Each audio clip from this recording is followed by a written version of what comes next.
अरे या महाराष्ट्रातल्या प्रस्थापितांच्या विरोधामध्ये मी भूमिका घेतो, ज्यांना मी लवत नाही, ज्यांना मी नमत नाही.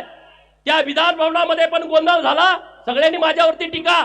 अरे पर एक फडतूस माणूस तिथं विधानसभेच्या आमदारांना एवढ्या गर्दीमध्ये वाकडं बोलतोय, वाईट वाईट बोलतोय, मग त्याच्या काय पाया पडायचं का? त्या तज्ञांनी त्याच्यावर मतच व्यक्त केलं नाही. हे महाराष्ट्रातले तज्ञ स्वतःला समजतात ना, घरात त्यांना बायका जेवायला देत नाहीत, पण ते तज्ञ असतात. ते म्हणे गोपीचंद पडळकरनं विधान भवनाची आबरू घाला. अरे मी आबरू वाचवली? एका आमदाराला कोणतर फडतूस माणूस ज्याचा पुढाऱ्याला बाया पुरवायचा धंदा आहे तो माणूस वाकडं बघत असेल,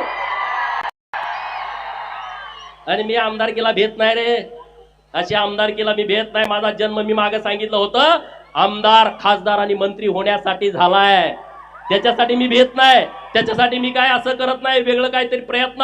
अरे जगच्या लोकांनी